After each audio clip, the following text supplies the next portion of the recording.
नमस्कार दोस्तों।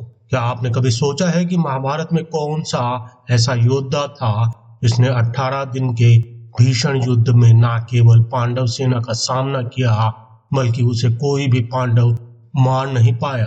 भीष्म पितामह, द्रोणाचार्य, कर्ण जैसे महारथी तो युद्ध में वीर गति को प्राप्त हुए, लेकिन एक योद्धा ऐसा भी था जो अंत तक अजय रहा।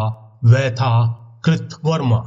आज हम आपको बताएंगे इस अद्भुत वीर की कहानी जिसने श्री कृष्ण की नारायणी सेना का नेतृत्व करते हुए कौरव पक्ष से लड़ते हुए भी युद्ध से जीवित लौटने का चमत्कार किया। कृतवर्मा महाभारत के उन प्रमुख पात्रों में से एक थे जिन्हें भीष्म पितामह ने स्वयं अतिरथी के रूप में वर्गीकृत किया था। अतिरथी का अर्थ होता है ऐसा योद्धा जो अकेले दम पर 10,000 धनुर्धरों से युद्ध कर सके।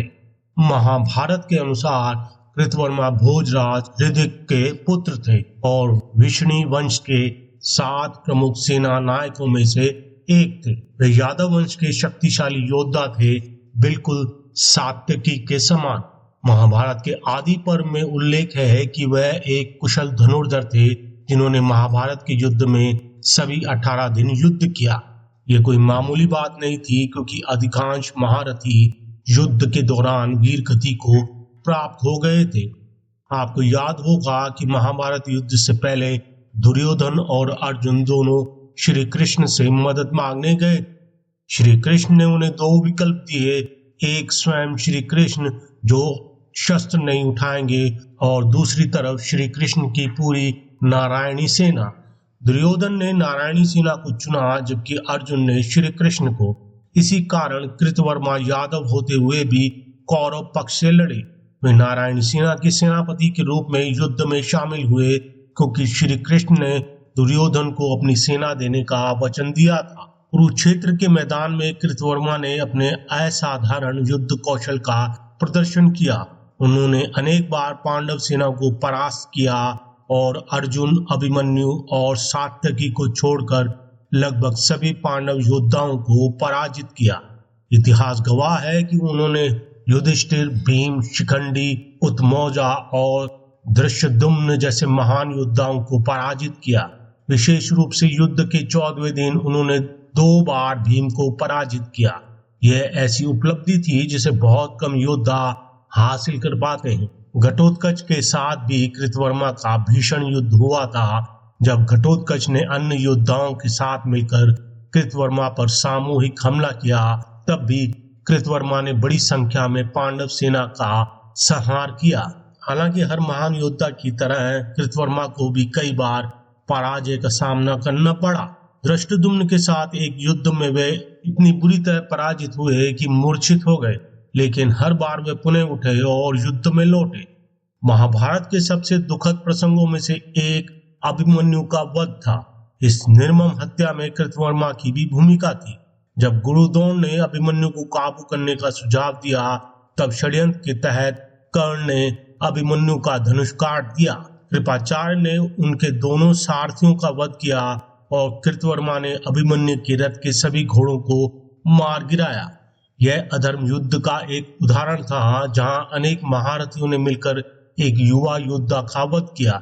लेकिन युद्ध की विडंबना यही है कि कभी कभी महान योद्धा भी धर्म के मार्ग से भटक जाते हैं। युद्ध के अंतिम दिनों में जब दुर्योधन भीम से पराजित होकर द्वैपायन सरोवर में छिप गया था, तब कृतवर्मा ने ही जाकर उसे युद्ध के लिए उत्साहित किया था।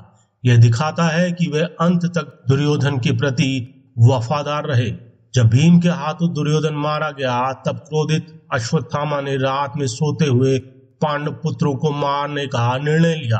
युद्ध नीति के विरुद्ध होने और पाप होने के बावजूद कृतवर्मा ने इसका विरोध नहीं किया। जब अश्वत्थामा ने पांडव पुत्रों और धृष्टद्युम्न का वध किया, तब कृतवर्मा ने पांडवों के शिविर में आग लगा दी और भागने वाले योद्धाओं का वध किया।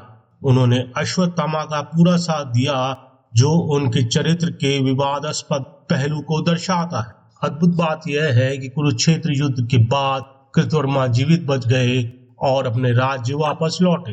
उन्होंने दुर्योधन की मृत्यु का समाचार धृतराष्ट्र को दिया और फिर अपने देश चले गए। लेकिन कहानी यहीं खत्म नहीं होती।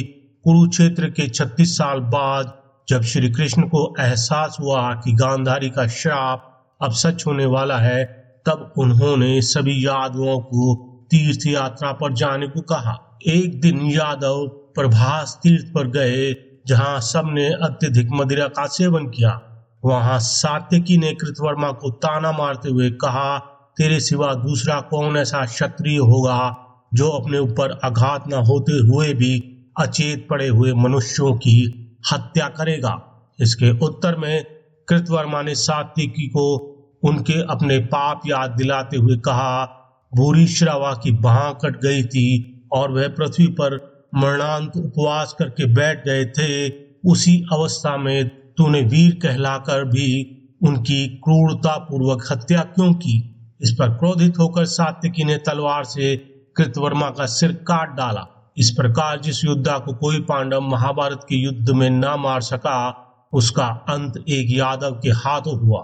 कहा जाता है कि मृत्यु के बाद कृतवर्मा मरुतगण में मिल गए। इस वीडियो से हमें सीख मिलती है कि हमारे जीवन में भी हमें अपने कर्मों के प्रति सजग रहना चाहिए, क्योंकि अंततः हर कर्म का फल मिलता है। इसी के साथ ये वीडियो यहीं समाप्त होता है। दोस्तों, अगर आपको ये वीडियो पसंद आया तो कृपया लाइक और शेयर करें, चैनल को सब्सक्राइब करना ना भूलें और घंटी के आइकन को दबाकर नोटिफिकेशन को ऑन कर दें, ताकि आपको हमारे हर वीडियो की जानकारी मिलती रहे। धन्यवाद। जय श्री कृष्ण।